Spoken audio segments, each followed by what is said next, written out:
In this video, we are shooting on the Canon R6II, the Nikon Z5II, and the Sony a7IV. And this video is about understanding where these full-frame professional entry-level cameras are. What can we expect from them, and how do they compare? In this video, we're going to be using the ubiquitous 50mm 1.8 that all of these manufacturers sell. They're all of similar qualities, but there are some differences between them. We will get into that. Along with that, I have chosen the 24-105 for all three of these camera mounts, although the Nikon one is a 24-120. They are all f4s through the range. Now, what's really amazing about all of these systems is how they do things differently. This video will not cover everything. Hopefully, we're going to just cover some of the things that you're most interested in seeing. This will not be an exhaustive video because we cannot have every lens, and I cannot go through everything that these cameras do. They actually do so many of these things differently. Yes. Even base ISO doesn't seem to be exactly the same across all of these cameras. All images have exactly the same edits.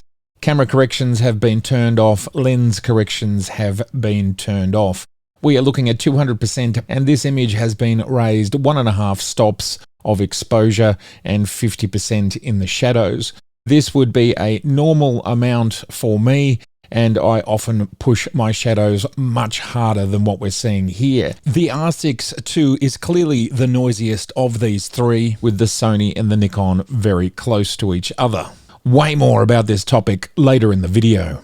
The Z5II and the R6II, they are both 24 megapixels, whereas the a7IV is 33 megapixels. How does this impact us? Is it important? The Sony is the most expensive and the Z5II is the most affordable, almost $1,000 cheaper than the a7IV. So when you pull all of this together, and the fact that these cameras came out roughly 3.5, roughly 2.5 years ago, and very recently for the Z5II, this makes for a very interesting video that just has so many data points. All right, let's get into it. The contemporary professional entry to 35mm censored cameras. Sony a7IV, Canon R6II, Nikon Z5II. I want to talk a little bit about the complexity of this video and actually trying to work out real world how these cameras compare. Each camera probably has something like at least 200 to 300 data points within it, from how it functions, to the ergonomics, to the menus, to the lens selection, IBIS, video codecs, on and on it goes. You get the idea. And then if you multiply that by 3, then you're talking about at least 1,000 data points. But then in some of these things, we're talking about a scale within that data point. So at the end of the day, the permutations are, well, in the thousands. There is, unless we do university or scientific, professional scientific level testing, no way that we can get across all of that. 1, in the real world, and 2, in a video like this. So what we try and do is set up some real world scenarios, daylight, nighttime, a few different types of scenes, moving and not moving, and we try to create a baseline. My plan here is this is not the only video that's going to feature these three cameras, it's the first. And over time, I want to deep dive into some of the more important areas. For example, video codecs or autofocus, because just those topics alone would have hundreds, if not thousands, of data points because, as I said, it's not just binary. A lot of these things have multiples. For example, the number of codecs that each of these cameras have available to them might be anywhere between 15 or something on the lowest and maybe 30 on the highest. So there's just so much that you can look at. Then you can look at those codecs with different lenses. Then you can look at those codecs in night and day, and suddenly you've got, I don't know, 200, 400, whatever it is, permutations just looking at video codec performance. So you get the idea. I think the most important thing out of any camera system is its image quality, because whether you shoot fast or slow, we all need image quality. Doesn't matter what you're doing, doesn't matter what your use case is, image quality. Autofocus is very important, and that's another major topic of discussion. But there are other areas like in-body image stabilization, connectivity, ports, ergonomics, build quality, and so on. Now, because image quality is, from my perspective, the baseline of any camera, if a camera has bad image quality, you don't want to buy it. If a camera has fantastic image quality, then you do want to buy it. And obviously a big part of image quality is lenses, which is something we'll talk about as well. Because image quality is the most important in this video, it takes up about half of the video, because we are looking at 3 cameras, so 3 times everything, 2 different lenses, so 6 times everything, night and day. 12 times everything. And thus, even if you spend a minute or two on each of those variables, you're suddenly at 20 or 25 minutes. But what's important here is I wanted to show with real world data captured at the same time on the same rig with these cameras just a few inches or centimeters apart, the same settings, with the same lens where possible, from the original equipment manufacturer.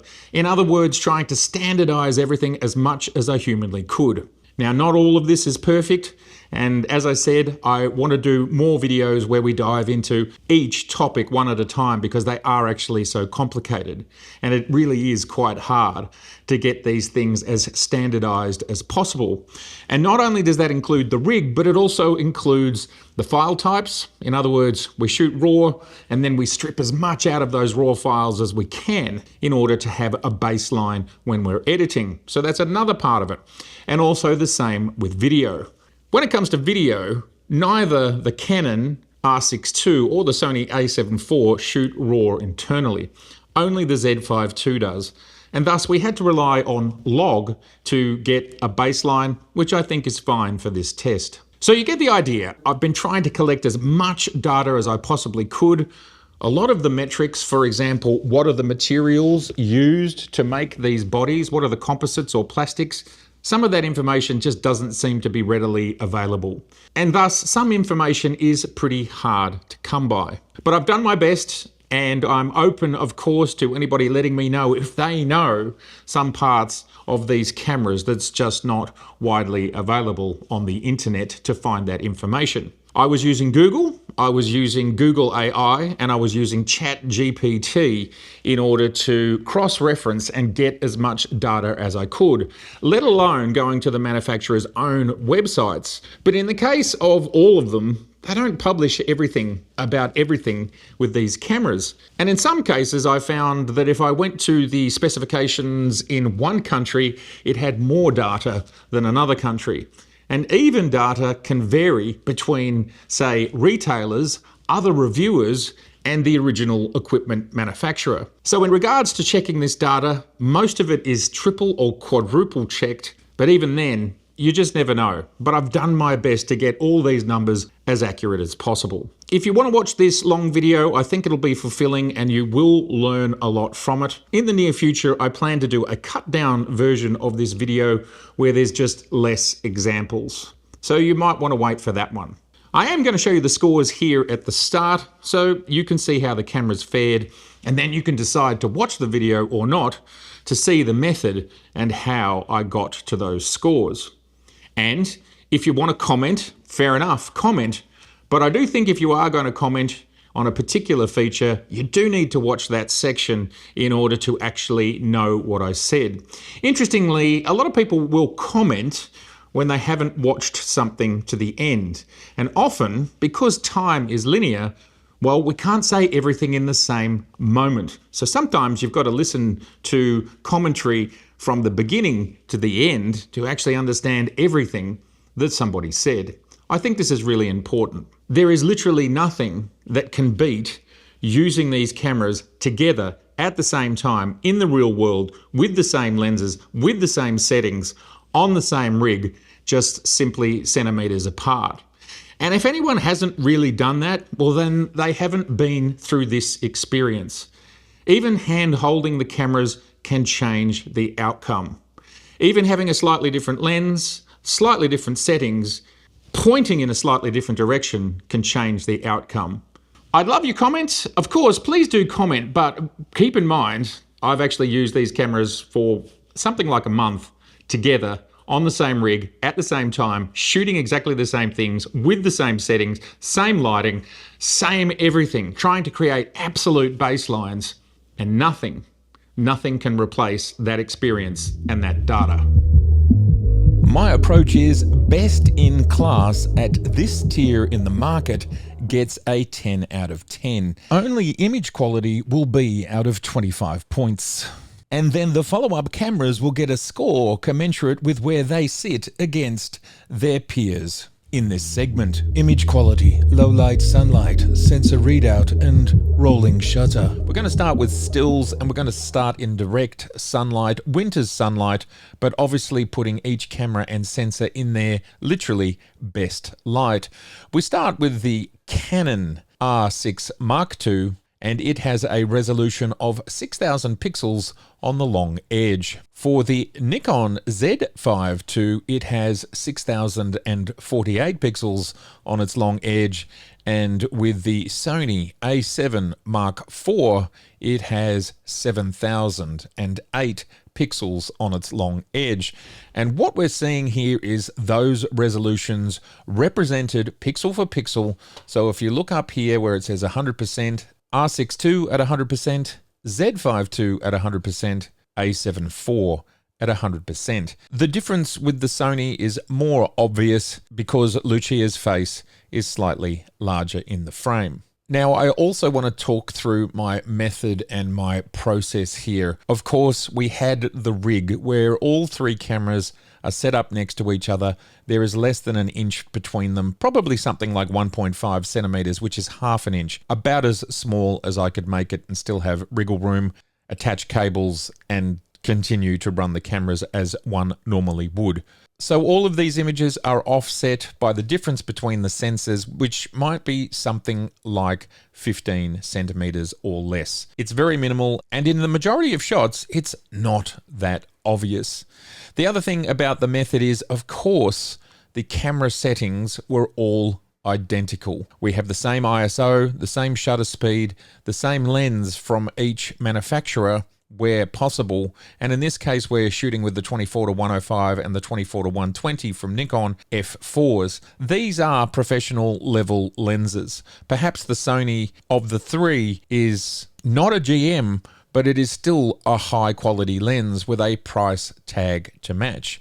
The Nikon is actually the most affordable. The other thing, of course, is endeavoring to make the images look as much the same as possible. Of course, we're shooting RAW, so we're coming from a RAW baseline. In Capture One, we are able to have no color correction. This is chosen here under Effects, no color correction. And all of the files are in the same boat. They have no color correction. So that is what you will see for everything. Also, I have disabled the default lens correction across the board. This appears to be a global setting, which turns it off on every lens and on every picture. And if we take them back to their baseline, this is more what they look like when they come out of the camera. So just to give you a sense of, here it is. This is the base, and now we bring it back to a point of what we are more used to. So this is like shooting sort of in video, like flat or like log, somewhere in between the two. In order to bring it back to something that we more recognize, we bring the saturation up quite high and it still doesn't look oversaturated.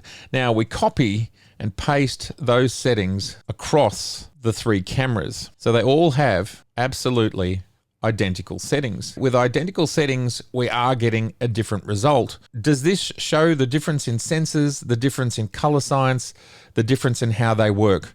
At this point, this is beyond my pay grade, but what I can show you is that you can. With a bit of tweaking, we can make them all very similar, and you can see here that the only thing that seems to be changing is the color temperature.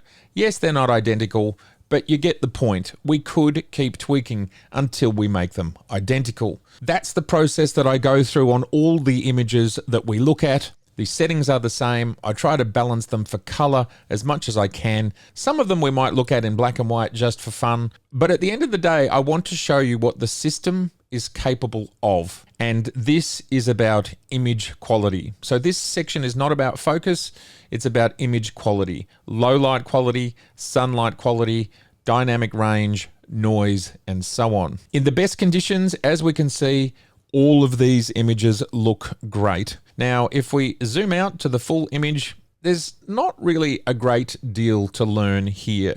I mean, perhaps considering we're at f4, we can look at the details as we get towards the corners. We can see that the Sony lens is sharper than the Canon lens, but neither of them are as sharp as the Nikon is right down here in the corner. And we can keep going into the corner, and the age difference between them might be 3 or 4 years, which really is not a significant amount. So there's the corners.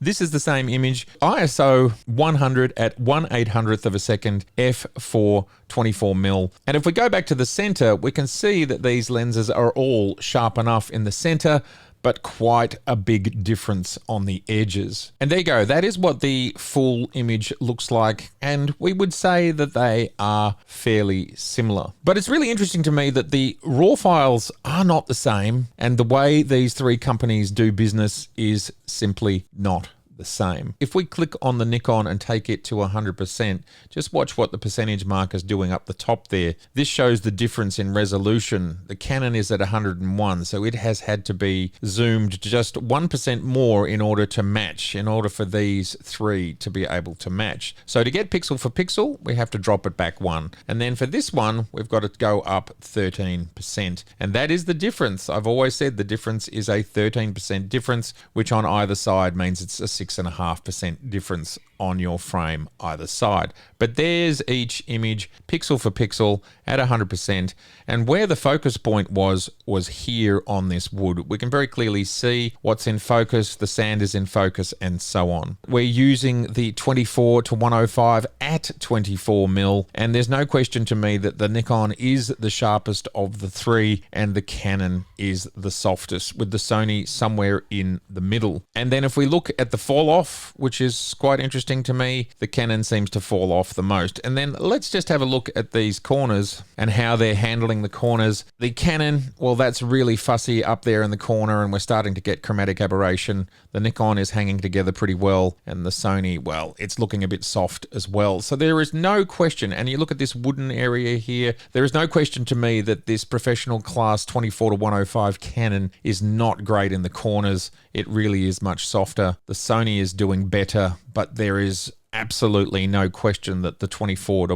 120 f4 from Nikon is doing the best. All the settings are the same, and all of the color adjustments and contrast adjustments are the same. So this is pretty profound to me, that to purchase a $2,000 lens, and in the US this is $1,300 USD, it's an expensive lens for what it is. It's a professional level lens. Now, I had wondered whether perhaps I have a bad copy of this lens. I purchased it new. I wouldn't expect it to happen. I've bought probably over 100 lenses in my life at this point in time, and I've never received a bad lens to the best of my ability to assess these things. Plus the kind of difference between the Sony, Nikon, and Canon. Well, you know, we've seen this sort of thing before. We certainly see this sort of thing in DSLR class lenses. And it does make me ask the question as to whether Canon stuck with their DSLR formula for this RF lens. We've seen them do that with some of their other lenses, essentially repackaging their old lens formulas. I don't know if that's true, and once this video is complete, I will be looking into getting this lens assessed because, well, I'm not impressed by this performance, especially versus what the Z24 to 120 is capable of, and the Sony is doing okay. It's somewhere in the middle.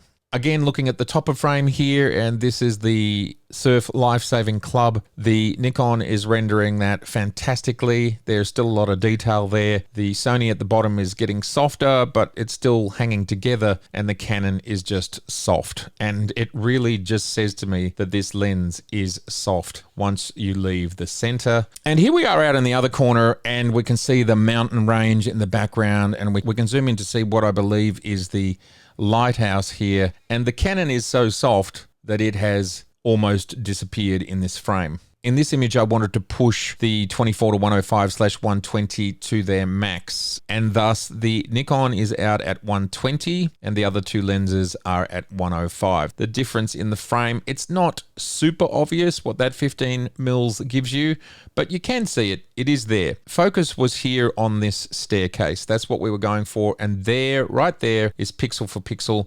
So when we do get a little bit closer to it, you can see the difference in size of the staircase on the Nikon. So yes, that extra 15 mils is helpful. It does get you closer to the action. We're seeing more of the same here with the Canon. It is looking pretty soft to me in this image.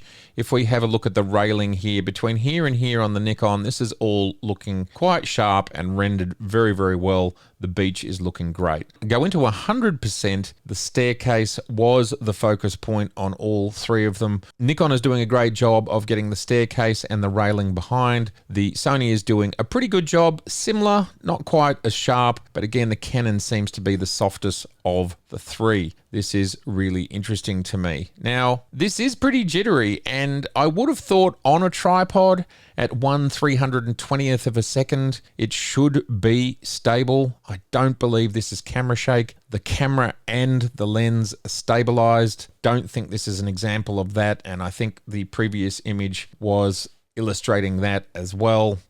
And quite frankly, this is just soft. There is nowhere, if we go along this wall here, it is not that nothing's in focus, it is just soft all the way through. Surprising. The idea here is to test the resolution of the sensor as well as the resolution of the lens. The part of the image we're looking at here is where the focus point was. We can see all three cameras, regardless of the differences in resolution, are handling this quite well. One thing I want to point out here is we are at 100 ISO, 1/8000th of a second, f1.8. There is plenty of light. The sun has not set yet, and we've pushed these files equally. One stop, as we can see up here with exposure, and we've lifted the shadows half a stop. This is not much of a push from my perspective, yet when we look at the Canon image and we go into 200%, there is clearly more noise, far more noise from the Canon R6II than from the Z5II or the A7IV. And this shadow area, again, it's pretty clear, even with dropping this down as much as we have, and we've got a great deal of light because we are at 1/8000th of a second. Now, you might ask, why am I lifting the exposure and the shadows? That is to preserve the highlights. That's to keep the detail in any of these bright areas. That's what that is all about. What we're going to look at here is, because this is ISO 100, base ISO for all cameras, 1/8000th of a second, f1.8. There is plenty of light. The sun has not set. We can clearly see it. What we can see is how do each of these cameras and their respective lenses, how do they react to chromatic aberration? Clearly we can see purple fringing with the Canon, next to none from the Nikon, and again with the Sony we see the aberration. These lenses are different prices. The Nikon lens is about twice the price, and thus that's what you get. But I think it's pretty awesome that you can still get an affordable 50mm, which is around $500 US, and it gives you this high level of performance without having to go to the 1.4 lenses that both Canon and Sony offer. It's a great result. The grain in the Canon is clearly the most pronounced, and the Nikon and the Sony are fairly similar.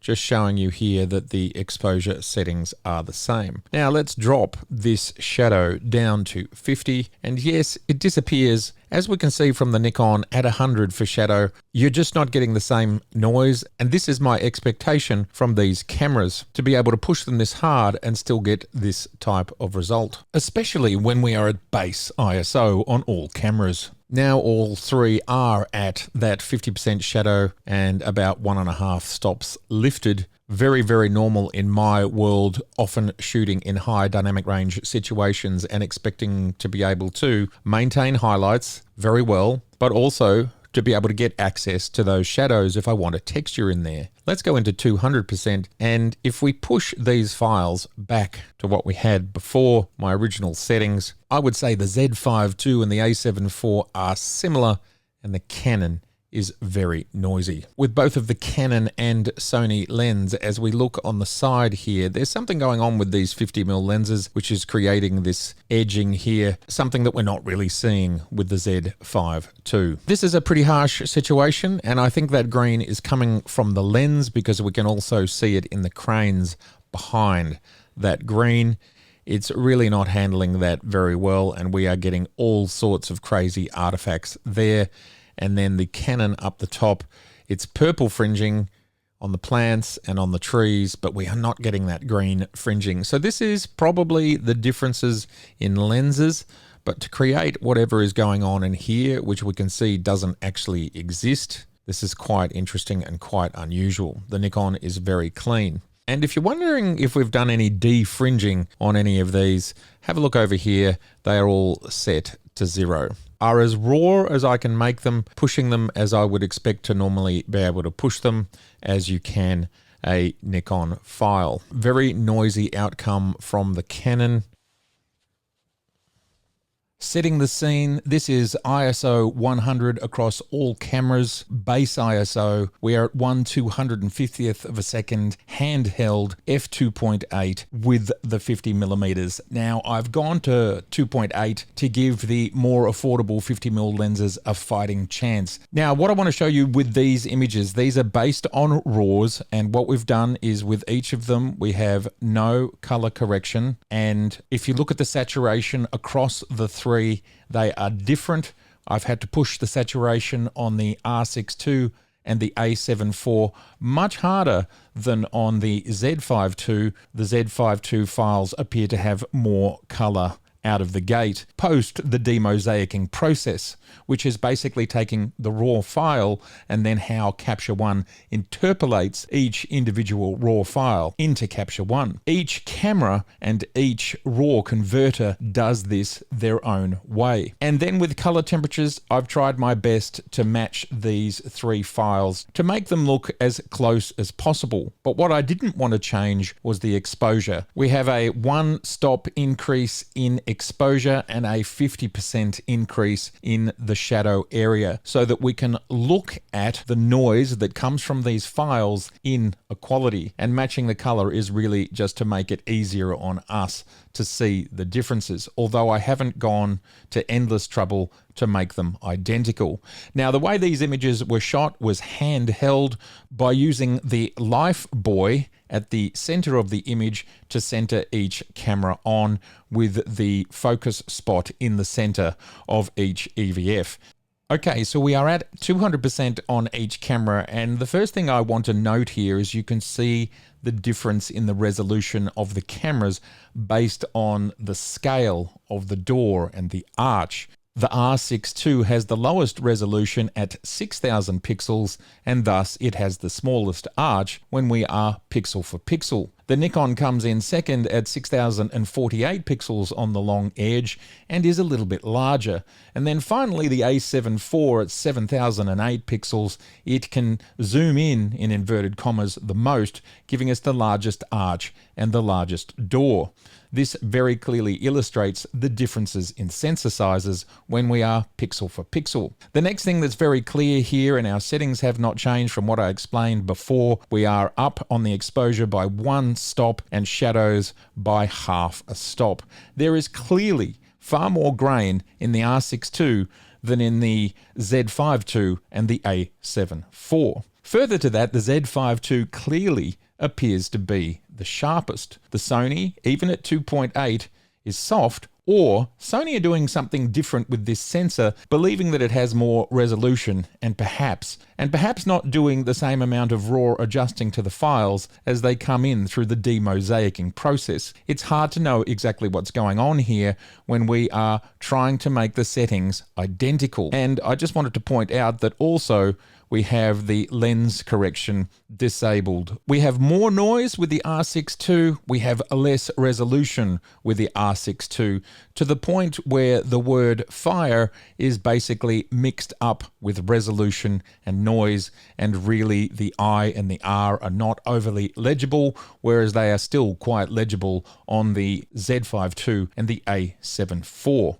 If we go down a little bit and look at the concrete here, and that color noise is really accentuated. Even when we're not in a dark area, it stands out on the R6II. You may use different software and it may process these files a little bit differently. I have found across all of the raw processors that I use, and that includes Adobe, Capture One, and DxO Photolab, they all do things a little bit differently. But I did look at the R6II file in Photoshop, and this noise is still present. These backlit subjects, including the windows and the wrought iron railing, R6II and A7IV display a tiny amount of purple fringing, and there does appear to be that noise still sitting in all of the shadow areas, but we can also see it in the non-shadow areas as well. The corrugated iron roof clearly has color noise through it, which we simply don't see on the Z5II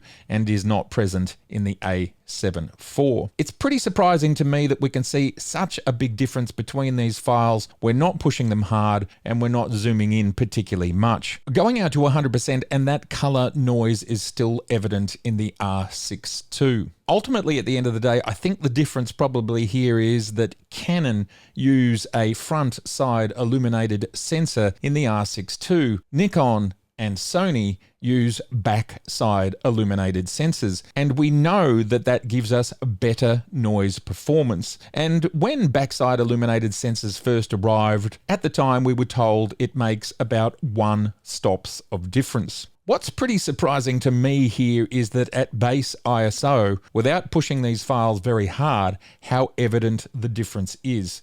This is quite profound and unexpected. I would have no problem if I saw this at 800, 1600, 3200 ISO, this sort of differential, not at base ISO. Ultimately, with this image, when we view it as we might view it on Facebook or Instagram, they all look very similar. But if you're interested in making enlargements or cropping in or pushing your files just that extra bit harder when it comes to exposure and shadows, well, we can clearly see in this demonstration which cameras are performing the best. But let's just go one step further in trying to understand how resolution affects these cameras. Let's create almost 40-inch 1-meter prints, and we look at them about as close as you can get. With thanks to Bruce from G-Clay Media, who you first met on this channel when he was showing us his Sony a7CR and a7R5 and his collection of Leica lenses. We printed out these prints, we mounted them, we looked at them, and we tried to decide which was which.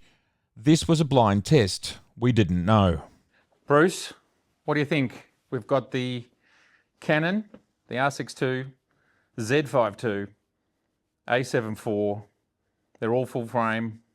We've printed them 1 meter, which is over 3 feet. Let's prove that. There you go. There's a 1 meter ruler. 1 meter ruler, right down the bottom. There it is. Indeed. Now we don't really know which is which, but even standing really close, there's nothing in it, is there, Bruce? Well, I think if I was going to buy on the basis of camera brand, I couldn't. Yeah, you couldn't with a resolution test, and that's what this is. That's exactly right. From the resolution test, I certainly couldn't. Yep. Well, I can tell you these images have no adjustments for noise. There's no noise reduction. Plus, I've pulled all of the profiles out that Capture One wants to add as part of their profile. So these have been absolutely baseline, and then I've tried to match the colors, sort of, and exposures. They're a little bit different. Well, look, but this is a resolution test. And it's a resolution test. It's not a color test. But if you look here up at this wrought iron, which is probably the most detailed part, up here. You just can't pick it between the three. No, you can't. You can't.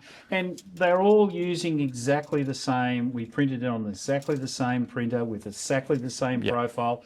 And the paper that we're using is the finest in terms of grain that is in the industry. The bottom line is whether you've got 24 megapixels whether you've got 33 megapixels. When you're doing a 3 foot or a 1 meter print, we can't pick it. That's exactly right. We can't pick it. That's exactly right. You Yeah. can't pick it. Yeah.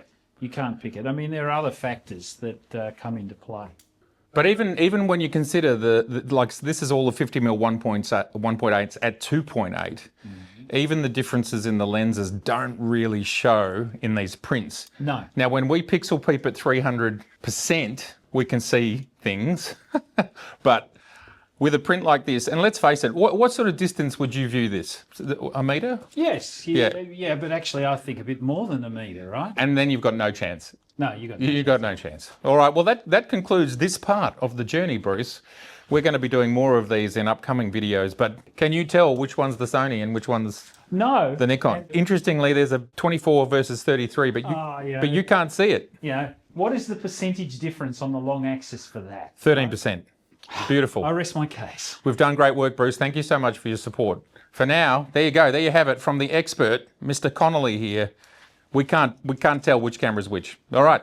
Thank you. And our final image assessment, because this could go on forever. Each image is at ISO 6400. We are at 1/15th of a second at f8 to try and make these lenses look as good as possible. We are on the 24 to 105/120. All lens corrections are turned off. All sharpening is at the same level. And there is no color correction or color profiles being added by Capture One. They have been disabled. Now, in the case of this file, we've got the same settings except for color temperature, which varies slightly between the files. Now, there's a few things that we can look at here. Firstly, how is our noise going at 6400 ISO? Once we lift those shadows 50%, the R6II does become the noisiest to my eye. The Z5II and the A7IV are very, very similar, with maybe the A7IV just being a smidge, just the slightest amount more noisy. Let's have a look in the brighter areas. At 200% pixel for pixel, lifting the exposure one stop and the shadows half a stop, these files are looking fairly similar. I do think the Canon does have more noise up the top there. How does each camera handle the bringing down of the highlights in this very high dynamic range situation? And if we bring down the highlights the same amount on each camera, I do think there is less dynamic range in the R6II sensor. That is more blown out. We are recovering more of the highlight area from the Z5II and the A7IV. To repeat, all these cameras have the same settings. ISO 6400, 1/15th of a second, f8 at 24mm, shooting full frame in RAW. Looking at this neon sign at the top of the frame, and from my perspective, the Z5II looks very sharp, very crisp, and there does appear to be less flaring going on there. We have more fidelity, more difference between light and dark inside the neon than we do on the R6II. The A7IV is sitting somewhere in the middle. Looking at this background area here, which is across the street on the other side of the road, again, these lines, these curtains, I think they are pretty sharp there on the Z5II, looking pretty good on the A7IV. And also, interestingly, the Canon is darker in this particular instance, which again, I think speaks to the general dynamic range of this sensor. They all seem to be capable of resolving the fine detail here on the balcony, and the way these lights seem to be handled at f8. They seem to be handling purple fringing pretty well. There's the slightest amount on the A7IV. The Nikon and the Canon seem to have suppressed it completely. Really interesting stuff. The process of understanding image-wise what all these cameras are capable of is quite complex, because each camera company has proprietary ways of dealing with different aspects like dynamic range and how their RAW files work, and as their cameras get faster, they might drop down to 12-bit. And Canon, for example, when shooting more than 30 frames per second, does not allow for its HDR recording. Here, we are shooting at 60 frames. Conversely though, at 60 frames per second, Canon will allow for a full frame image. Sony and Nikon only allow for an APS-C 4K 60 frames per second, which is why this is the 24mm lens in APS-C to get the 60 frames across all cameras. And yes, Lucia and I are okay. So in this video, what we'll be doing, because there are so many permutations, we will be using some of the more widely used options. As I said earlier, one of the only ways to really standardize video on these three cameras is to shoot in log. This is what this footage is, and all cameras, the base ISO for log is ISO 800. From here, we're going to take a closer look at what they look like, zoomed in to 200%. There's quite a few interesting things that we can learn from these log files. Now, of course, all of the settings are the same for the cameras when it comes to shutter speed, ISO, and f-stops. The R6II is most definitely the grainiest. Another thing we can see from the R6II is that it is slightly larger in the frame, and that is due to Canon having a 1.6 times crop when in APS-C versus the Z5 and the a7IV, which have a 1.5 times crop. That is clear to see. Now, why I'm showing you this clip, the color clip on the left, is so you can actually see how the cameras were set up, how close they are together. Now, we can pause here at any time, and when we look at Lucia's hair, the a7IV appears to be the sharpest. On the R6II, it appears that focus might have gone to the background, which is interesting because we are in APS-C, and thus we should have focus across this full area here because we're nowhere near the edges of the sensor. We'll just wait for Lucia to come back to the center of the frame, and focus has shifted on the Canon. If we look across all three images again, not much changes across the three. We're getting a pretty consistent look here. I'd say when it comes to sharpness, the R6II and the Z5II are very similar, and the a7IV is clearly the sharpest. One other point about this footage is the a7IV and R6II are shooting in 4:2:2.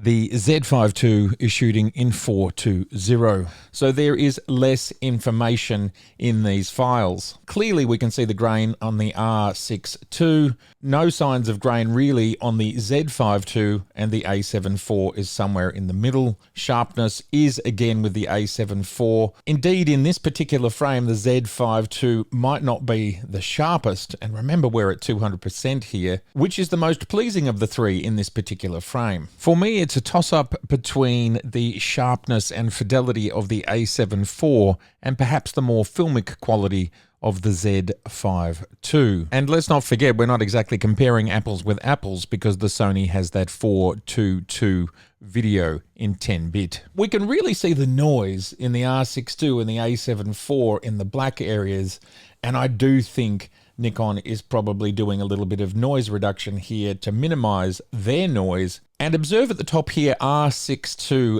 and the ocean right at the top of the frame is flickering a lot. We are not seeing that in the Z5II or the a7IV. Ultimately, what we learn from observing this is all of these cameras are giving us an amazing result when you think about the price that you pay, that you can shoot 4K 60 frames per second in 10-bit log and get these amazing files. But there are differences. And if we just go back and look at my jacket there, again, it's fairly clear which is grainiest, which is least grainy, and I would say the Z5II, which displays the least grain, I think that grain is being mitigated by a little bit of noise reduction. But if you look at that zipper, the detail on the Z5II and the a7IV is similar, whereas the R6II really is losing some of that detail in the grain. And what we're trying to establish is, well, which of these variants is for you? The other thing to keep in mind is these files are manipulated as little as possible. This is them as raw as I could make them coming out of the cameras at 10-bit. I have not applied sharpening and I have not applied noise reduction. And thus, this is a baseline where you can take these files in any direction from here that you want to go.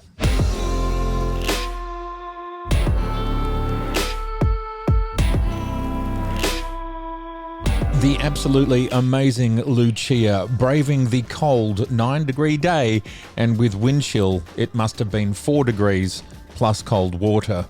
A true champion. What we're looking at here is each camera at their base ISO with the color profiles that I tried to make as flat as possible. And then I have added color and contrast in post. When we look at these cameras at 100 ISO, at 10-bit, not in log, they do seem to all perform very well. Although in this particular situation, I would like to say that Nikon's flat profile, again, is the most useful and the most flexible, and I find it to be the most pleasing file to work from when I'm trying to edit these files. With each of these camera systems, there is an enormous array of customization available for creating flat profiles, and the scope of this video did not allow for a deep dive into those. I will create a follow-up video for optimizing each of these systems for color and codecs in video.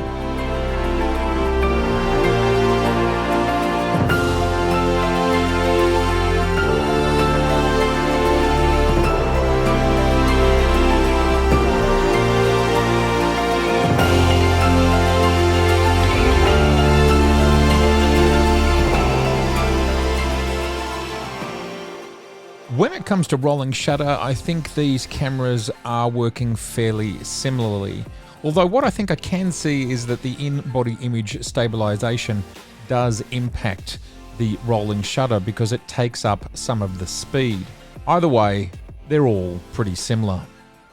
Ultimately, image quality is made up of so many factors. Clearly, the R6II offers the lowest quality of the three, and that's probably largely due to that front-side illuminated sensor. Then it's a tussle between the A7IV and the Z5II. From my perspective, the Z5II takes the lead due to the lens selection available in this particular test. So this score is based on these particular test parameters. And ultimately, when we think about the majority of use cases that people use images for these days, plus the print test that we performed, there really is no clear or outstanding advantage. And ultimately, it comes together in the package, and image quality is about the whole package.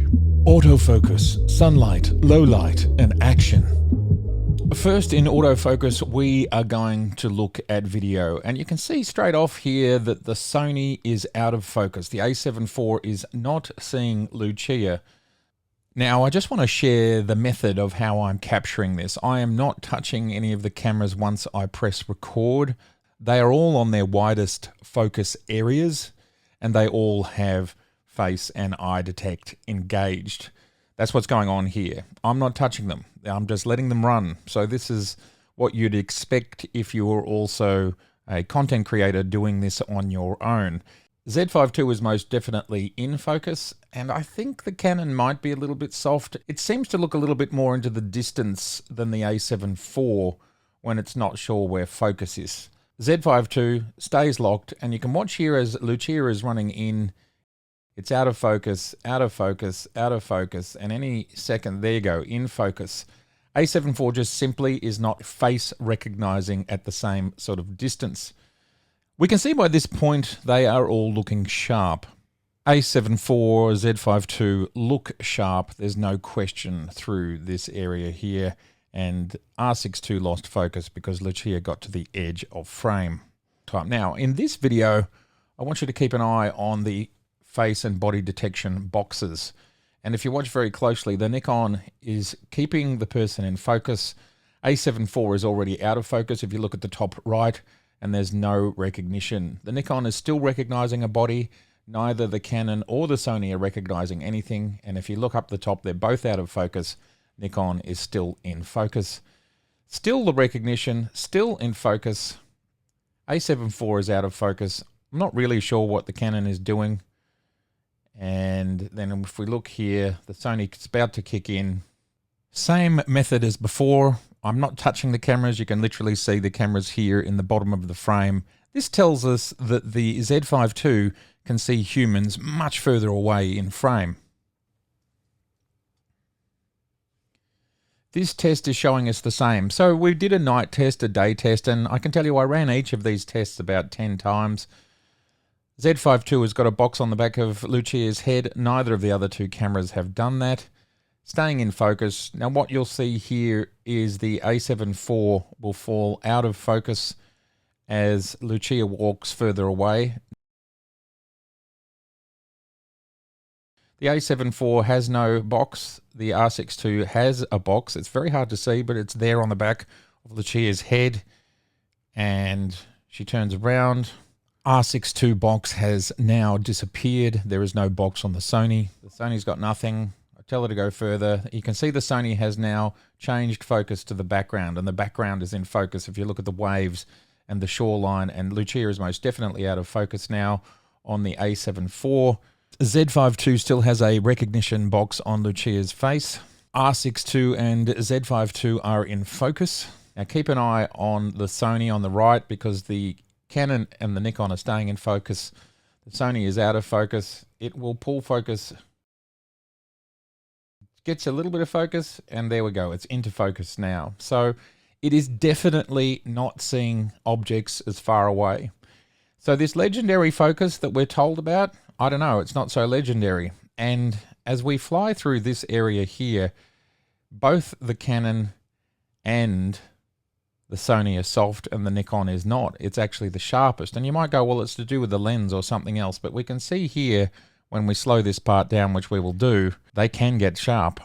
Now, we've got buffeting due to the high wind. But if we watch Lucia as she heads away from the camera, focus looks pretty similar. If you have a look at the earring there on the right-hand side, I would say it looks pretty similar, probably just a little bit softer on the Canon and the slightly, just ever so slightly sharper on the Sony due to that down sampling.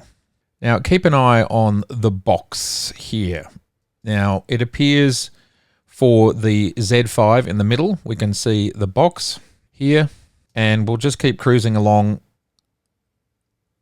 until we see the box appear. Now, it appears on the Canon as she walks away. It never appears on the Sony. Now, there it is appearing on the Canon. Here it is here. And if we look at these three, they still all look sharp. The Sony looks really sharp, as you can see if we look at Lucia's hair. Here, definitely sharp, but slightly softer, and that might be due to that 7K oversampling instead of the 6K. Plus, A7IV and R6II, when in certain modes, offer 422 video, whereas the Z5II only offers 420. 422 samples color information at a higher rate, and that gives us a richer and more detailed image. Further, when I look at the data rate of each camera, the R6II, when in this mode, is 340 megabits per second. The Nikon is only 42 megabits per second, and the Sony is 98 megabits per second. It's striking to me that the Canon has such a massive file size due to this, but it's giving us the lowest quality. The Nikon's doing a pretty good job of keeping up with the Sony, yet it has half the file size. This is really interesting stuff and further shows how different these camera manufacturers do video. Now we'll just keep letting Lucia walk away. Now we can see the Nikon is still finding focus, as is the Canon. If we look down in the circles, the Sony is not. But if we look at all of those shots, they all appear to be in focus. The Canon still being the softest. But I think we've got focus, although here I think the Canon might be just starting to get soft. And we can see that its box has disappeared here on Lucia's face. The Sony is not registering the face, but it is still in focus. Now, it's hard to say why the Nikon is still registering the face and still in focus. All right. I pushed Lucia a little bit further away just to see what would happen. Now, what we can see here is the Sony has jumped to the background. So just watch the waves on the right-hand side here. We can see somewhere in here it'll jump from her. And it's basically when she turns around here. That's where it's losing her and going to the background. Now, the Nikon's still in focus, but clearly the Sony has gone to the background. We're getting a lot of wind buffeting. Now, clearly Lucia is out of focus in the A7IV and in the R6II at this point. It's just generally soft. The Z5II is still in focus, and you can see that the focus box in the middle circle down the bottom is still focused. Freezing again. Clearly the A7IV is on the background and she is soft. The R6II, I'm not sure what it's doing. It's somewhere between soft and not soft, but I don't think it's finding focus. Now, we just saw the Sony here do a little bit of a pulse from out of focus, in focus, back out of focus. So it's working on it, but did not recognize her and did not maintain focus.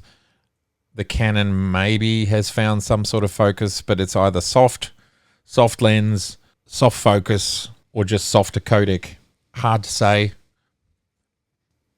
Okay, so we're just going to go through this slowly. Again, the Nikon continues to be in focus, which we can see it is the most focused of these three. It is Nikon, Canon, Sony in that order at the moment. And now Lucia is looking up. She is still out of focus on the A7IV. Still out of focus on the A7IV, in focus on the Nikon, soft on the Canon. And you can see here, this is just where it finds her. So background, then to her. Background to her. Nikon is staying in focus. Canon is just soft. I suspect it's not changing from the background. Now we see here the Sony loses focus. Focused. And then it goes soft somewhere in here. Back to the background. The Nikon maintains focus.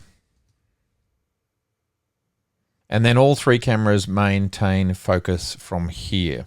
Although, as we can see, the Canon remains soft. The Sony is looking the sharpest now due to its sensor, and the Nikon is still in focus. And when she's actually moving, they all look pretty good, but I would say the Canon is just simply softer. A7IV and the Z5II are both in focus. There are different levels of sharpness which could be caused by all sorts of things. It's hard to say. Interestingly, the Sony comes across as perhaps sharper, but kind of softer. Even so, face and eye recognition are on all cameras. The Canon is clearly the softest. I would say that the Z5II, A7IV are both sharp or sharp enough. Canon is most definitely softer. Now here we might say that the Z5II is looking sharpest if we look at eyelashes. I'm not sure what the Sony's doing here. I don't believe I had any skin softening going on. Is this to do with critical focus, and is it more on the earring? If we look at Lucia's earring, and of course the Canon continues to be soft. Is that on the earring with the Sony and not on the eye? I would say the Z5II is the sharpest now on the eye. We can see that these lenses, there's the Canon, and it can be sharp. That's definitely sharp on the eye. The Nikon is definitely sharp on the eye, and the Sony can also be sharp on the eye. What was going on in those previous frames just back here a little bit, that the Sony looked softer? It looks soft. Why does the Nikon basically have more detail here than the Sony? We go through to this other shot.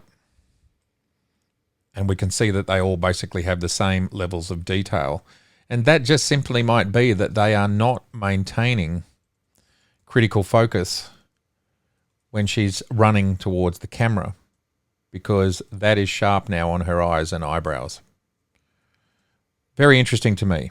If we were to average out the results of this particular shot, and I did test these things over and over again, night and day, over 30 times, the results were the same sort as what we see here. The average across this whole run in and run out, Z5II definitely tracks and maintains focus the best. A7IV is next. R6II is last. Now, as a reminder, we talked at the start of this video about the age of these cameras, and yes, they are different ages. Absolutely true. But this video is not about their age. This video is about if you go into a camera store and ask for the professional level 35mm entry-level camera, and one of the components to do that is, for example, in-body image stabilization and 2 card slots, these are the cameras that are available from each manufacturer. That is why we have this list. When the R6III comes out or the A7IV comes out, this will all change again and we will test it again. But this is what you can buy today if those are your parameters. And it's really interesting to me that the Nikon Z5II, which is a very affordable camera, is actually delivering such a strong result. When there's a lot of conversation around Nikon's autofocus capabilities, yet what I'm seeing here is with these cameras that are at the same level in the market, this is what you can buy today if you ask for those parameters. It's clearly doing very, very well.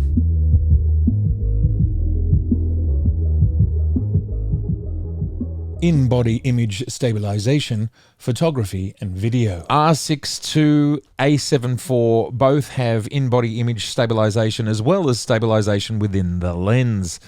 The Z5II is IBIS only. R6II 8 stops, Z5II 7.5 stops, Sony a7IV 5.5 stops. Now we can see that the Z5II and the A7IV look pretty similar most of the time, and the R6II is the smoothest, but I think they're doing a pretty reasonable job considering we are just on the standard level.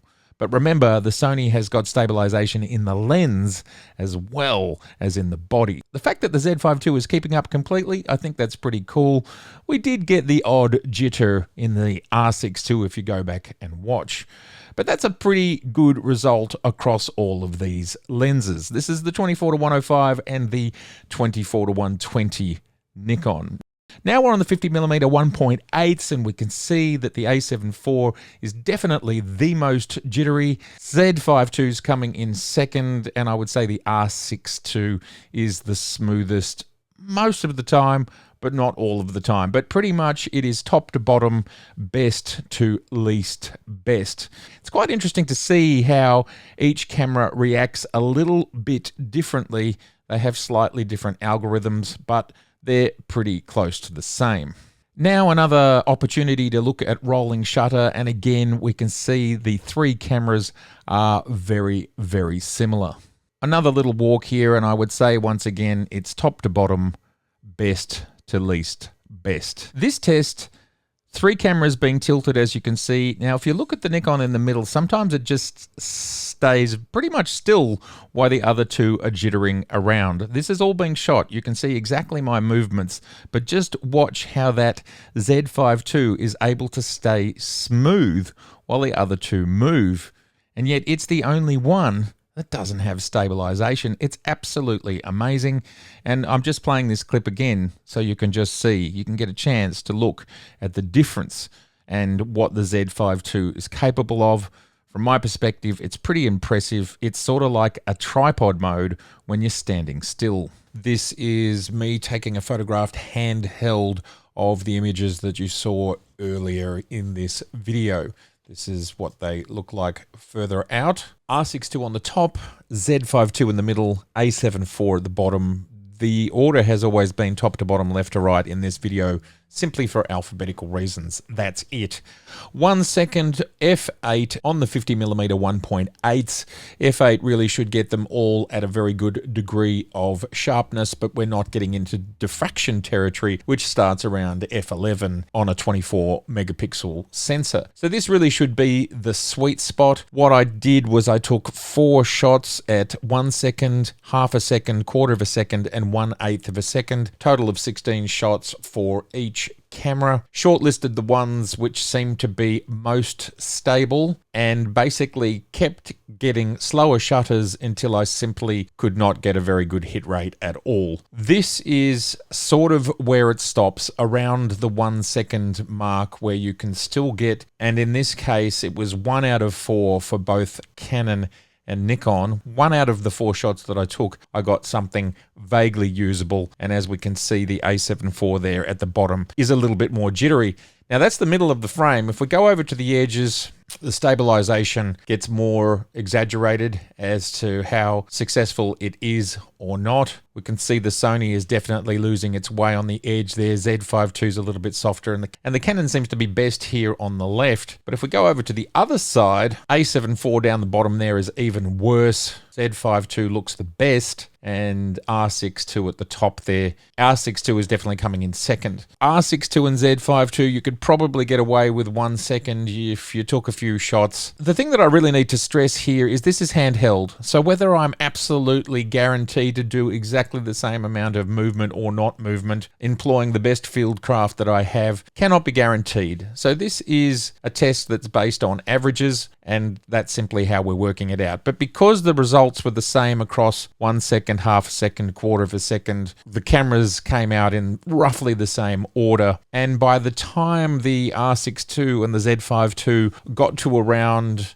1/8 of a second, somewhere between a quarter and an eighth of a second, pretty much every shot is a good one. Whereas the A7IV, even a 1/8, every shot was not the best. So basically from a low light, low shutter speed perspective, I think the Z5II and R6II are pretty similar. I do think the Z5II has it by a hair, but the Canon is very, very close. Certainly the Sony is behind. Now, technically, the Sony specs are 5.5 stops officially. Z5II is 7.5 stops. R6II is 8 stops of stabilization. The point about that is once you start going that far, is it even possible to defy physics? Well, yes, these images are all captured at 1 second, and, you know, they're pretty awesome results. I was freestanding here. I wasn't leaning against anything. This is just fully standing up. So I'm pretty impressed that you can get this at 1 second with a 50mm. Of course, it will change with different lenses.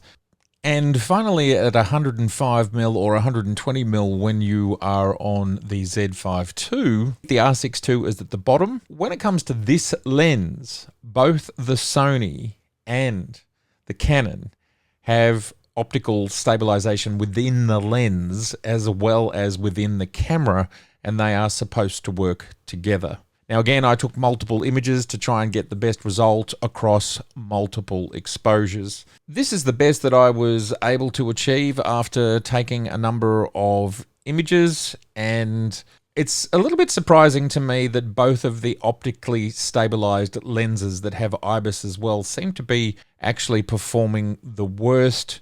It's a little bit different in video.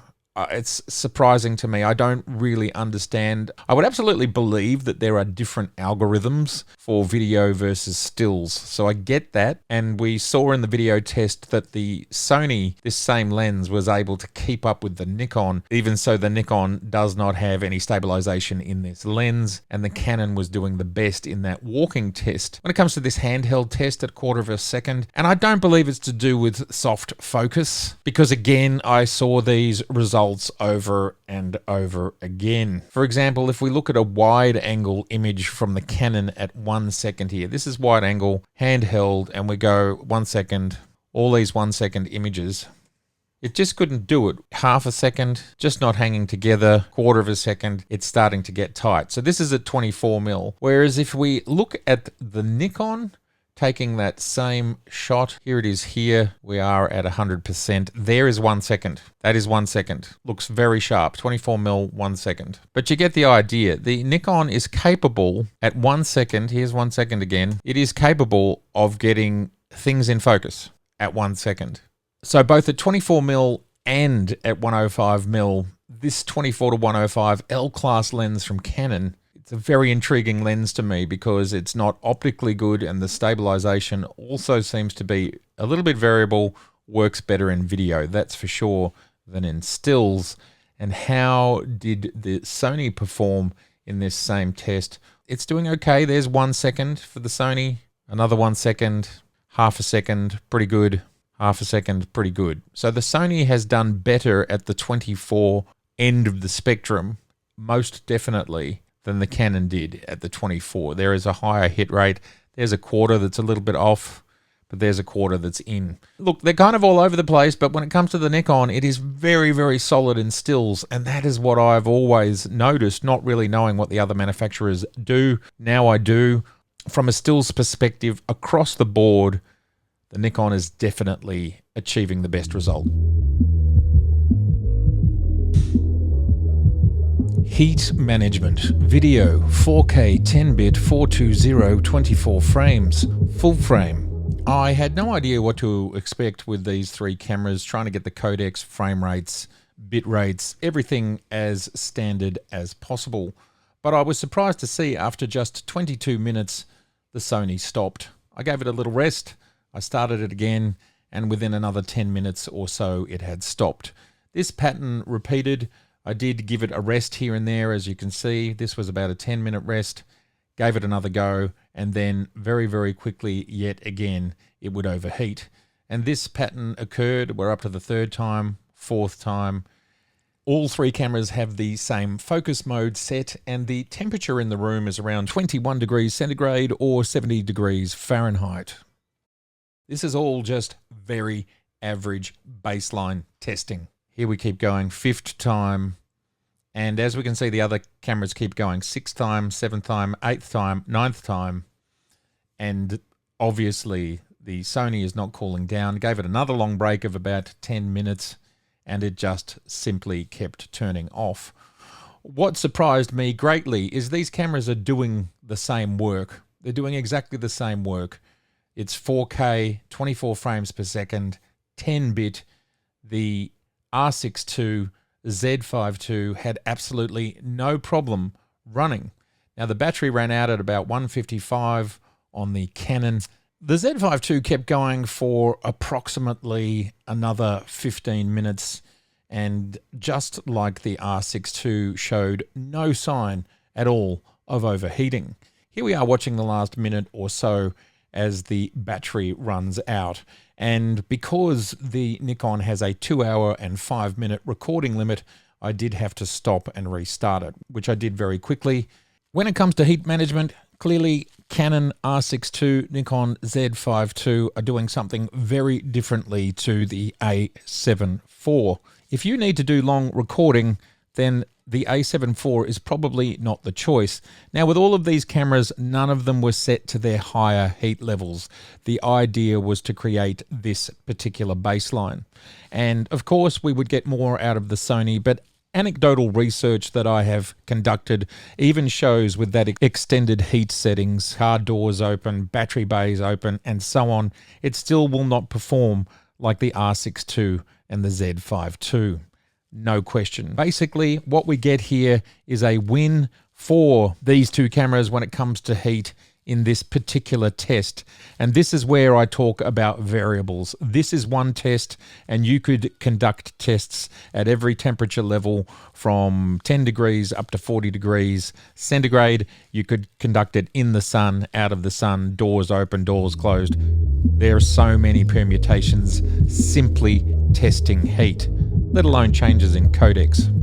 Stills, frame rates, and focus acquisition. Action, frame rates, and focus speed go hand in hand. Here we are testing Joe on his bike. Great job. This test is not for color and it's not for lens corrections or camera corrections. This is about autofocus, and part of autofocus is lens quality and sharpness. We can see relative difference within the lenses here in this test. What this test was Joe riding at 30 kilometers per hour, pretty much directly at the camera, and I put all of them into their best AF tracking modes and shot them at their maximum speed that they could shoot with a shutter, because all of these cameras, when moving to electronic shutter, do display rolling shutter. And because all of them are relatively fast, the A7IV is the slowest, doing 14-bit at 6 frames per second, but we dropped it to its 12-bit option, which is 10 frames a second. It's the slowest with a mechanical shutter. R6II and Z5II are just a couple of frames faster each. And we start around this tuft of grass. Just to show you the full size of the frame, we're at 105 mils, ISO 400, 1250th at f4. This should be more than fast enough to freeze the action, give us a little bit of depth of field, give us a little bit of compression as Joe comes pretty close to my position. We go into pixel for pixel and you can watch the camera. It maintains focus. The focus is not going anywhere else. We step through these frames and we can see that focus is maintained, and it's absolutely maintained on Joe's face. Interestingly, the front frame here does seem to be a little bit soft, but I just simply think that's due to the nature of this lens, which is sharpest in the middle and then falls off towards the edges. At 12 frames per second, Joe keeps coming, and we can see that focus is keeping up with him absolutely. Again, this is pixel for pixel, no problem. Doesn't really seem to change the look that we're getting. That one's probably a little bit softer, back into focus again, but that might be one frame across quite a number. That's slightly softer, but ultimately a great result. Now we go to the Nikon.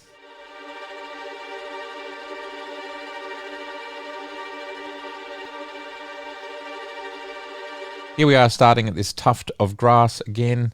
This is the full frame. Now I manually dialed in 105 because the lens is 120. Pixel for pixel, just definitely looks sharper to me. I believe this is to do with differences in the lens, which is, again, I've talked about this in another section. I'm pretty surprised because these two lenses, the 24-105 L series Canon and the 24-120 S series Nikon, they're both almost exactly the same price, but there does seem to be a very big difference in quality, which is just a huge surprise to me because in this country, they're $2,000 lenses and you'd expect more in the mirrorless era with that massive mount for the Z and the RF. Just to show you the differences side by side. So that's the rough starting position there. We're looking at that tuft of grass. And at that tuft of grass, yeah, so they're pretty similar. If you look at the settings, they are both ISO 400, 1/1250 f4. They're just completely different results, yet the lenses are the same price. But one looks soft, even so it maintains this level as Joe tracks towards me on the R6II.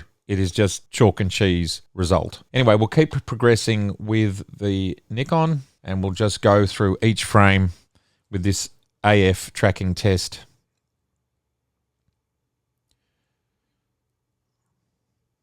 Shooting in RAW.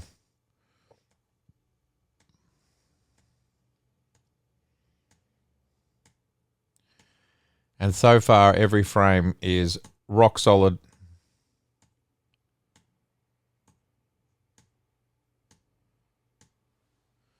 And just look at the detail on Joe's bike. If you look down at the suspension area and his face, everything is rock solid. This is f4. We would absolutely be expecting that. And you can just see how big the full frame is. Pixel for pixel, staying sharp. That one, there might be a slight difference in that one, just like we saw in the Canon. Sharp, sharp, sharp, sharp, sharp. So there might have been one frame that wavered. Maybe one frame that wavered in all of that, if you're lucky, and the wavering was so minor, most people wouldn't tell. Now here we are on the Sony.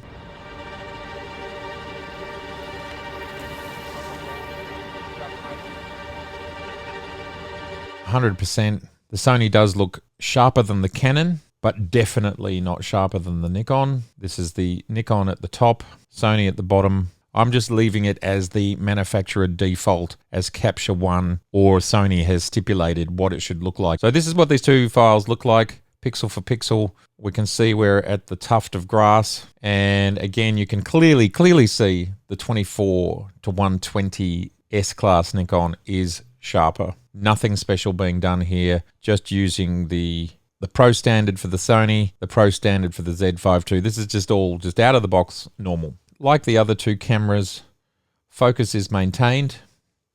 No question, it just seems to be a little softer. We can see here that the A7IV is definitely maintaining focus. That's absolutely true. Does it lose focus anywhere along the way? I don't think so. Not yet, anyway.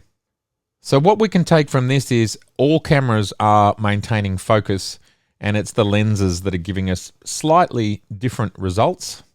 No question. R6II buffer size allows for 12 frames per second at 14-bit RAWs, and we get to around 100 images before we stop. This is in mechanical shutter. The buffer takes about 20 seconds to clear with that V90 SD UHS-2 card.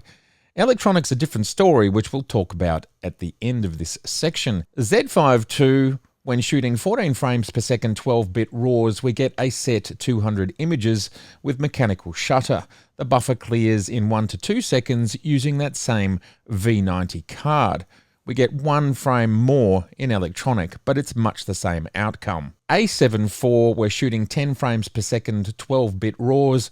We get 220 to 230 images in mechanical and electronic shutter. The buffer takes 3 to 4 seconds to clear, and that is with me using the latest Gen 4 CF Express Type A cards.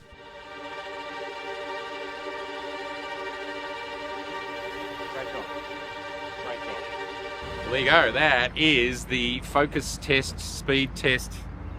It's all done.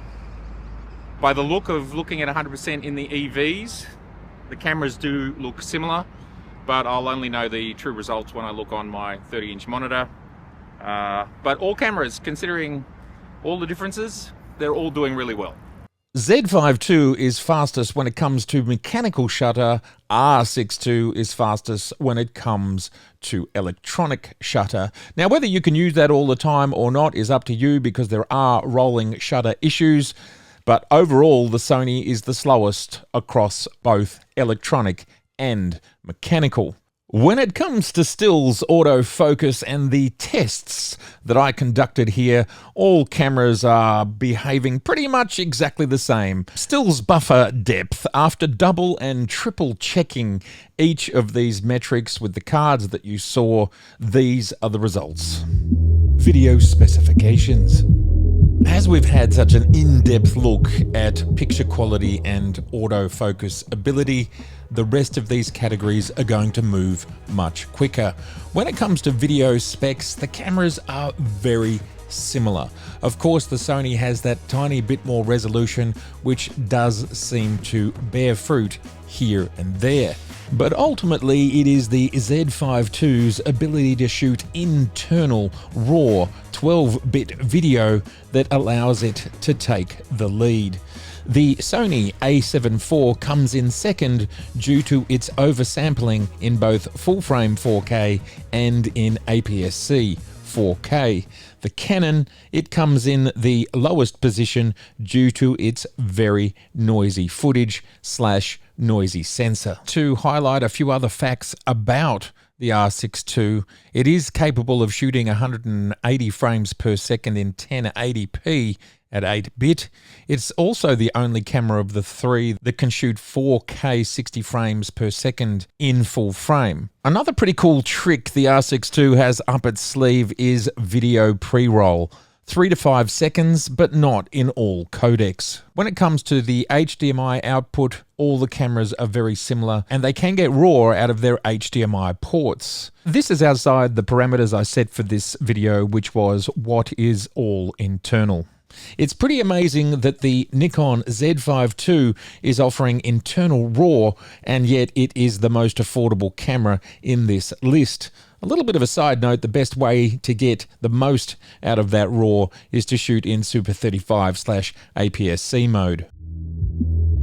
Dual card video recording. This is simply something that the Z5II is incapable of, yet both the R6II and the Sony a7IV can record to both of their slots. Interestingly, because the Sony a7IV has the CF Express Type A and the UHS-2 slot, it means it can't record those higher end bit rates and frame rates to that SD card. The Canon wins because all codecs and frame rates can go to both card slots. Firmware support. When it comes to firmware and these three companies, there is no doubt since the launch of the Z series of cameras that Nikon has provided more firmware updates with more features than either Canon or Sony. Further to that, we have seen both Canon and Sony release firmware updates that have, on very rare occasions, introduced bugs and removed features. Clearly today, Nikon is ahead when it comes to firmware. The mounts, E-mount, R-mount, Z-mount, explained. Mounts are a really important part of any camera system and they last for decades. Sony E-mount has a diameter of 46.1 millimeters with a flange distance of 18 millimeters. Canon RF mount has a diameter of 54 millimeters with a flange distance further away at 20 millimeters.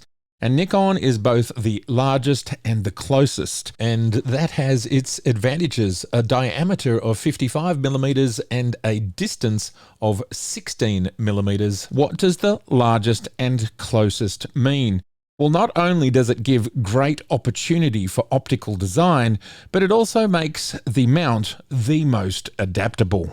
Being this adaptable means the Z mount can do something that the RF and the E mount can't do. The Z mount can attach both Z mount lenses as well as E mount lenses and get full functionality out of both. That means the Z mount has access to everything this Sony E mount does, along with everything the Z mount has access to. For today's modern cameras, it would be the most accessible mount, with the largest range of lenses available. EVFs. In the EVF race, the Canon and the Sony are the fastest at 120 Hz, but I'm just not sure how often that really impacts what we shoot. And the fact that the Z5II is the brightest by a fair margin that I can see by my eye, but I cannot find any specifications online regarding it, that would seem to impact all users shooting in dark and sunlight situations. Also, the Canon comes across as the lowest quality. The Sony does feel sharp, but the Nikon feels more natural. So it takes the win. Digital hot shoes, yes or no? Yes, both Canon and Sony have digital hot shoes, which allows for digital audio direct into the camera and perhaps some flash options. But there is anecdotal evidence that these electronic hot shoes are susceptible to moisture ingress. So ultimately, are they a pro or a con? And Canon state on their own website, to ensure adequate weather sealing, the supplied shoe cover should be used unless a weather-sealed accessory is inserted in the multi-function shoe. Due to the Z5 being able to perform much the same functions, yes, in a less elegant way, it doesn't mean it's a 0 for the Z5. But due to the elegance of the multi-function shoe and the fact that this is what this parameter is about, the two cameras get a 10 and the Nikon only gets a 5. But we can't forget that that is a potential weak point of the camera, as is stated by Canon. It must be ensured that that multi-function hot shoe is sealed against the weather. Card slots. The R6II, Z5II, and A7IV all have 2 times UHS Type 2 slots for SD cards. The Sony, one of those slots can also double as a CF Express Type A slot. Sony are the only company to use CF Express Type A, to the best of my understanding. Now, the advantage of the CF Express Type A is it is a much faster card slot. And there are only a few of Sony's higher-end codecs with higher-end frame rates that require the speed of the CF Express Type A. The problem there is, though, if you decide you want dual card recording, you can only do it to one card on those higher-end codecs. And thus, due to the fact that the Canon is the only camera that gives you usage of its two slots all of the time for both stills and video, it takes the win. All three cameras allow recording of stills to both cards. Lenses, first party, third party, and adapted. When it comes to lenses, the race is fairly clear to me. Yes, all camera manufacturers offer high quality lenses. Perhaps in the case of this video, some of these lenses from some of these manufacturers are not the best that they offer. Yes, Sony has more native E-mount lenses than Canon and Nikon, which are very close to each other in their number count. But the fact that Nikon can mount all E-mount lenses along with an enormous array of other lenses, including Fuji XF lenses, that both E-mount and RF mount can't mount, there's clearly no question here that the Nikon Z5II can mount more lenses than the Canon R6II or the Sony a7IV. But it's more than that. It's also the enormous array of extraordinarily high-class Z-mount lenses, which includes lenses like the 35, 50 and 85 1.2, the Plena, along with the extraordinary telephoto lenses that we've seen from Nikon over the last 2 or 3 years. Nikon takes lenses. Ergonomics. Ergonomics, from my perspective, is about two things. It's about comfort and comfort over time, as well as usability. Now, it's really interesting how different these three cameras are, yet they all do the same thing. They all have very much similar functionality, but gosh, do these manufacturers do it differently. Sony, from my perspective, and I have owned the very first of alpha cameras, the Sony A7R. They have always been too small, and it is only now in the very modern era of the A9 III and the A12 that it seems that Sonys have become large enough. Still, in the A7IV era, as this camera is around about 3.5 years old, the camera from my perspective is too small between the grip and lenses, especially lenses like the 24 to 105 f4, which on my A7 III, when I took it to Europe for a month, it rubbed on my fingers the whole time I was doing street photography. For people with large hands, these cameras are a tight fit. But there's more to ergonomics than simply the feel. There is also the function. Now, Nikon is the only camera that has two function buttons on the front of the camera beside the lens, and these buttons sit exactly where your fingers are sitting when you're holding the grip. The R6II has one function button in that position, and the A7IV has none.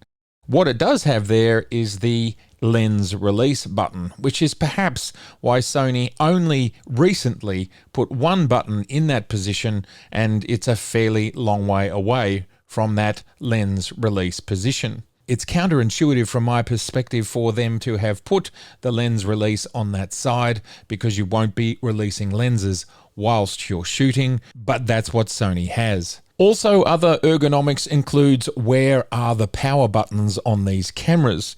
When it comes to the Z5II and the A7IV, the power button is on the shutter button. They are in the same position. So turning the camera on and off one-handed very quickly as you take it from your side up to your eye is easy and instantaneous. This is not as easy with the R6II, as the on-off switch is on top of the camera. Now, it is something that you get more used to, but it is still not as seamless and as easy and swift as the other two cameras. Another thing to think about with Canon is they seem to move the power switch around.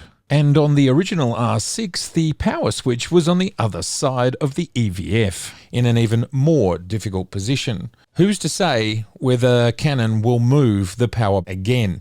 It's something that does not seem to have a standard position, like with the Nikon and the Sony, across all their cameras.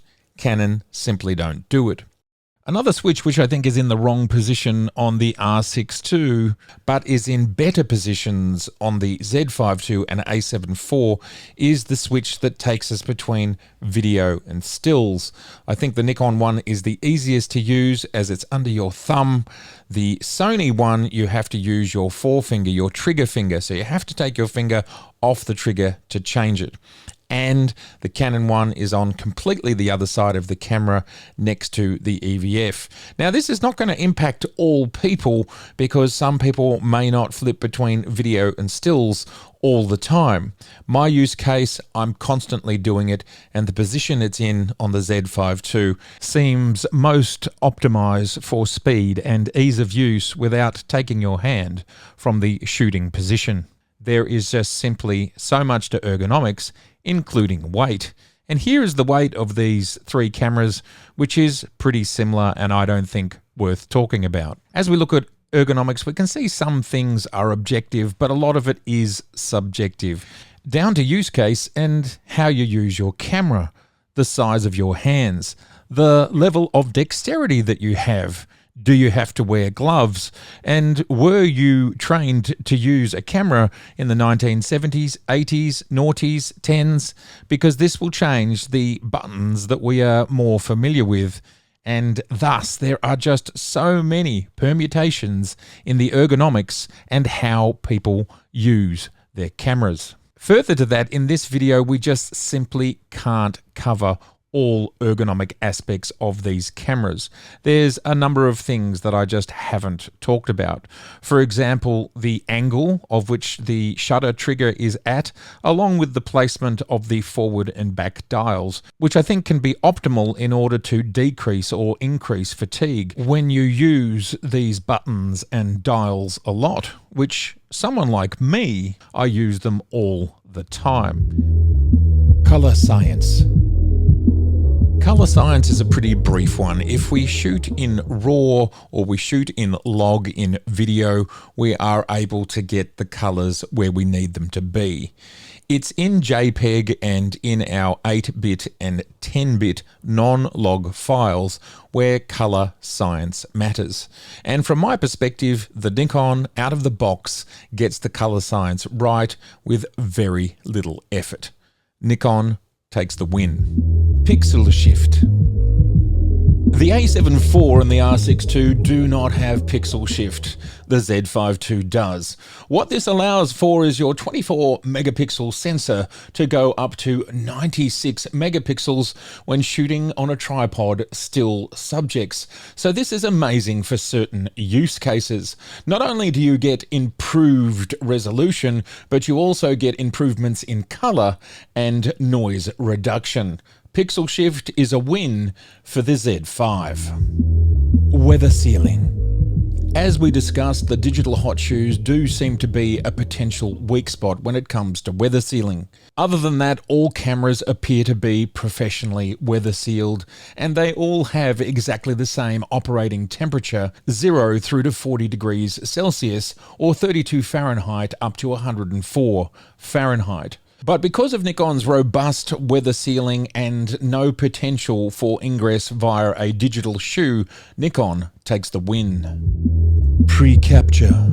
Pre-capture is pretty straightforward. R6II offers half a second of RAW, Z5II offers 1 second of JPEG, and the Sony a7IV offers nothing. Canon for the win. User interface. When it comes to how you interface with the user interface, this will change your opinion of each of the three systems. I use the multifunction joystick to move around the screen. Others may well do most of their settings via touchscreens, of which they all have. If you use touchscreens, then maybe Canon takes the win by a hair.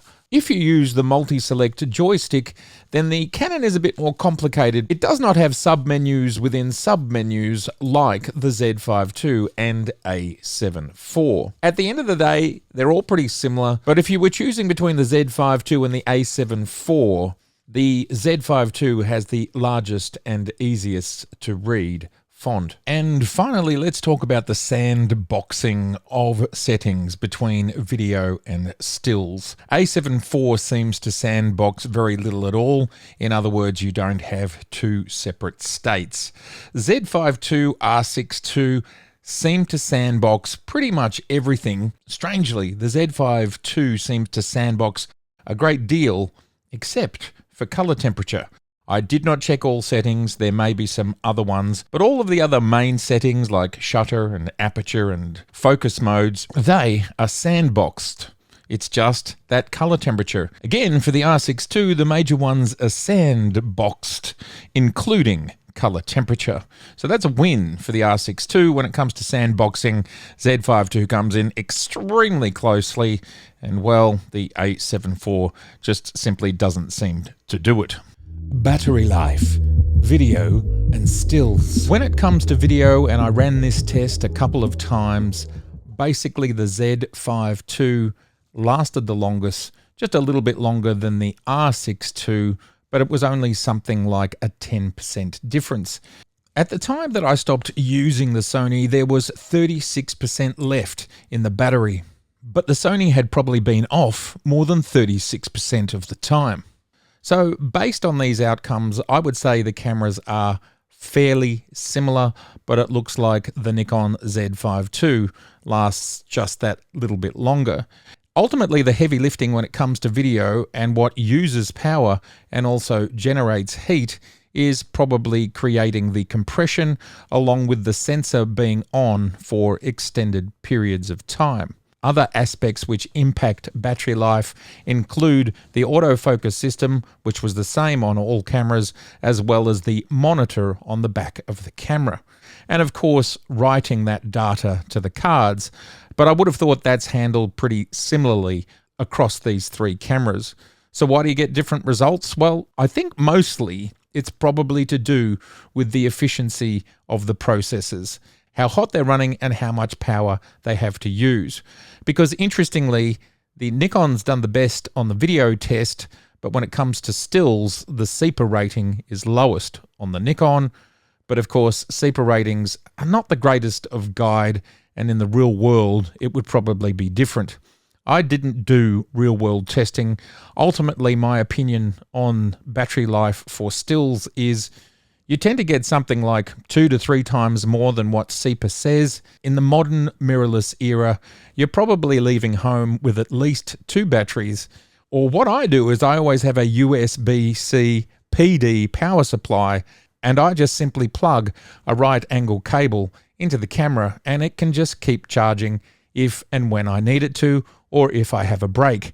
And this works really well. One more point about battery life is about battery charging. With one of my small rig batteries, it has 2 USB-C PD delivery ports on it. And on its display, it shows how much power it is putting out. 9.2 volts goes to the Z5II and the a7IV, but only 5.2 volts go to the R6II. This bore out by multiple recharges. The Canon R6II takes, well, almost twice as long to charge via the USB-C port. Connectivity. When it comes to connectivity, all of these cameras are very similar. but we will talk about the differences, which lie in USB-C charging, HDMI, the multi-interface shoe, and in Bluetooth speeds. The Canon R6II seems to charge slower at 5.2 volts. All three cameras support USB power delivery, known as the PD standard.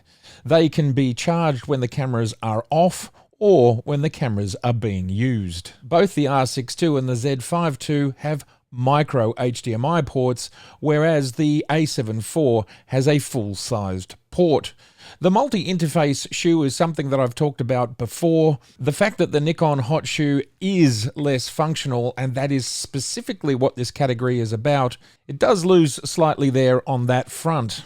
And then finally, the Sony is slightly slower when it comes to Bluetooth. These largely minor differences will not affect the majority of use cases or the majority of users that will purchase these cameras. Build quality. When it comes to build quality, I think this is partly objective and partly subjective, because the way materials feel, the way they behave, the way they act, that can influence our opinion on what the quality is.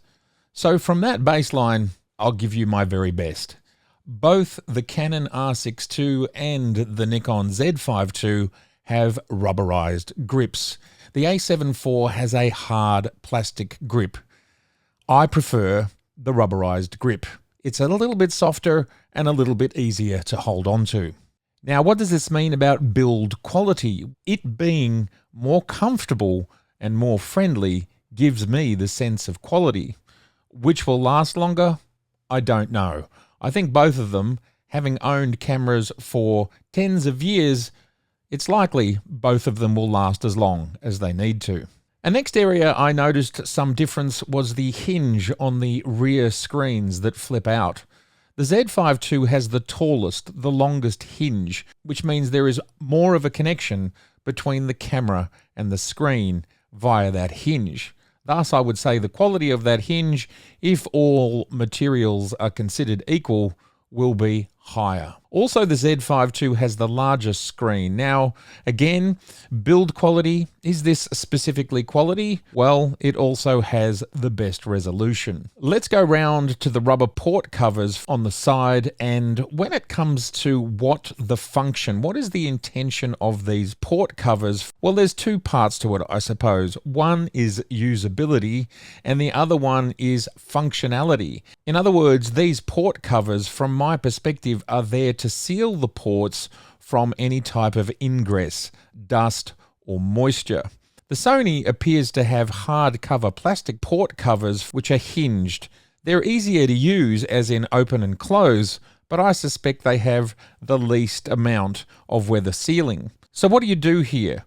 One's a little bit easier to use, but I think for its intended purpose, which is to seal out the elements, it's probably worse. So from my perspective, when we're specifically looking at build quality and how will it protect the integrity of the camera, I do think the Z5II's build, in order to protect against the weather, is best.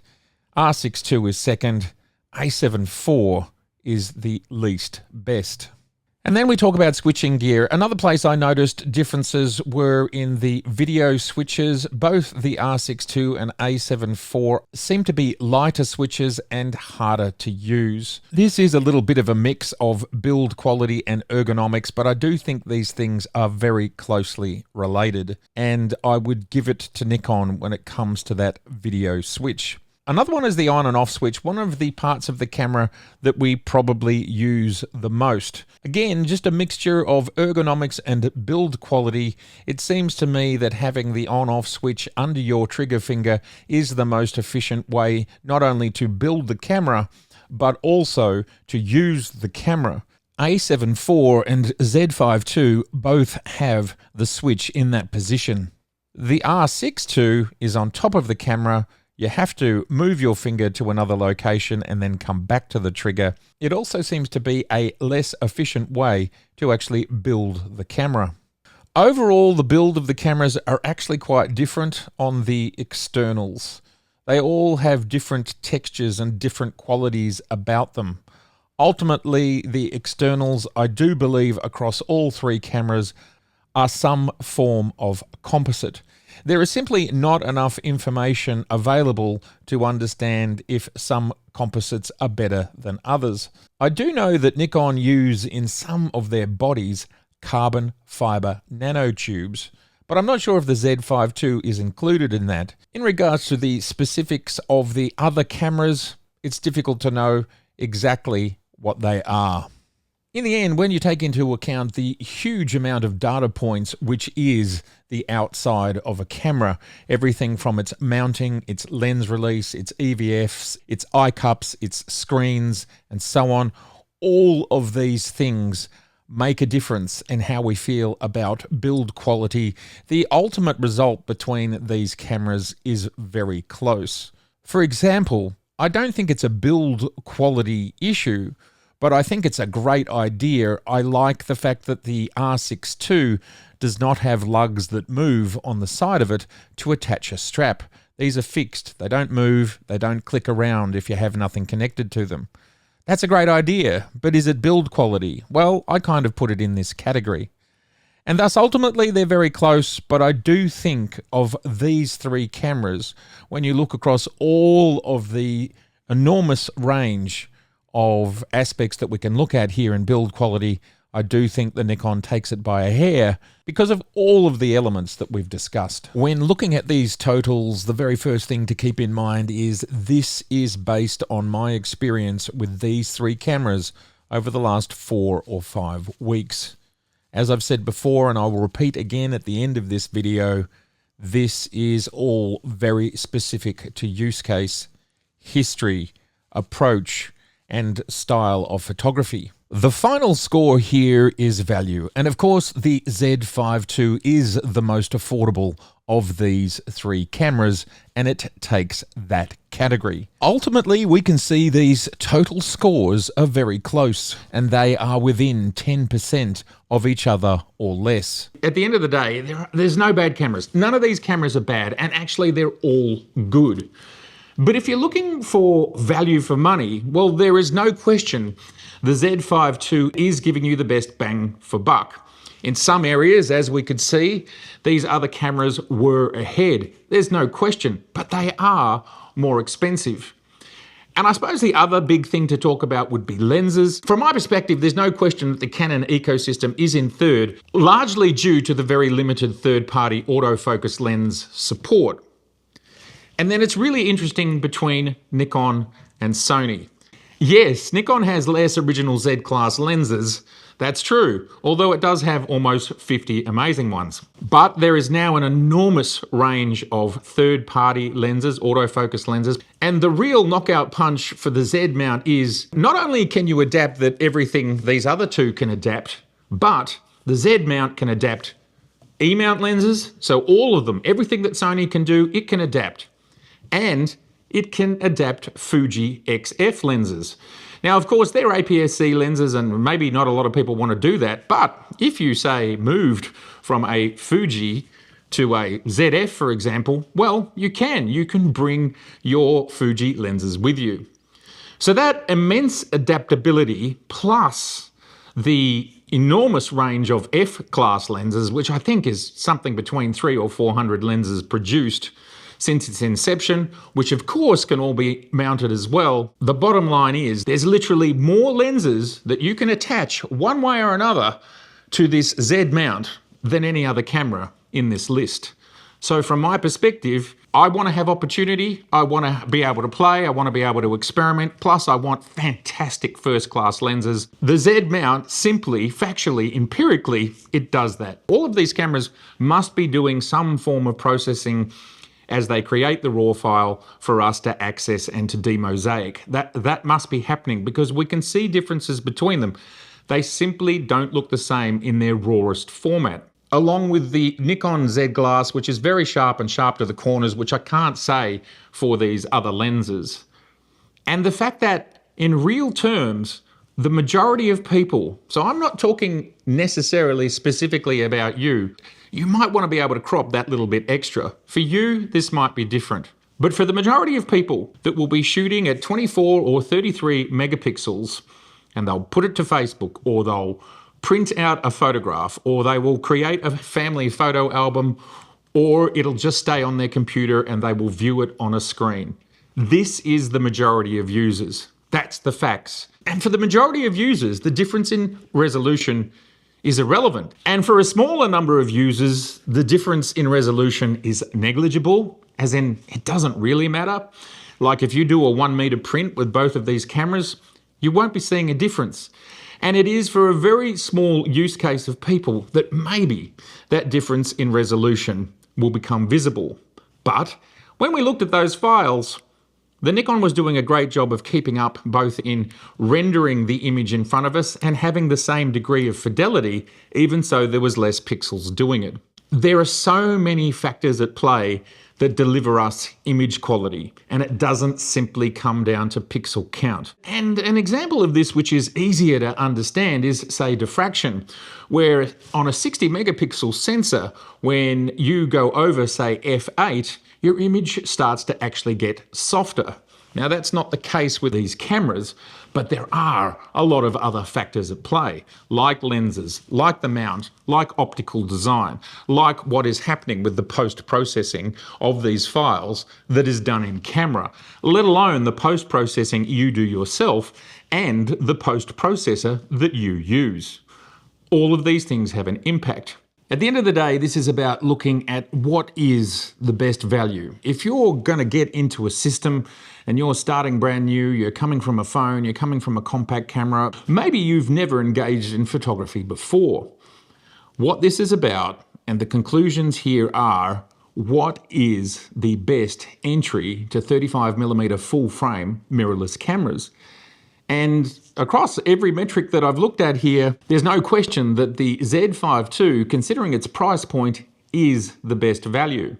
And then when you take into account that lens ecosystem, which the first party lenses are fantastic, and then you have access to more lenses than either of these other two brands or mounts, it's simply a no-brainer. And when it comes to how they perform, well, all of these cameras perform actually pretty similarly across most metrics.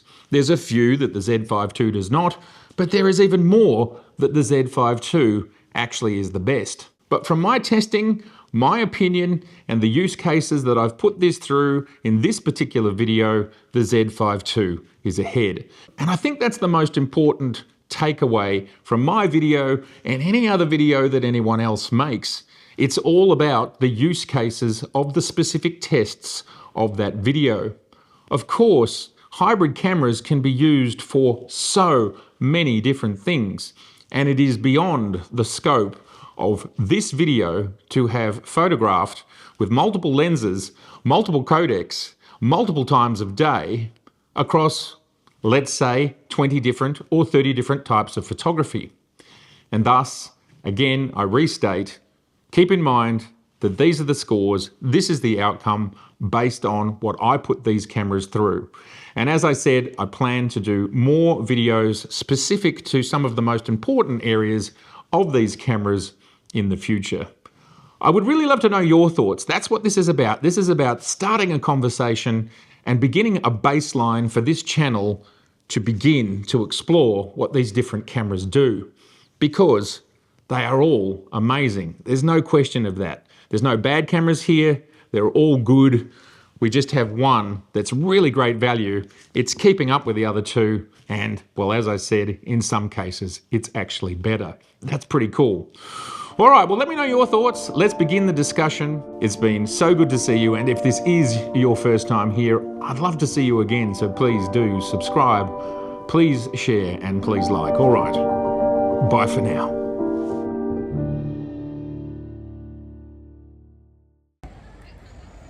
This is the rig. It's a crazy rig.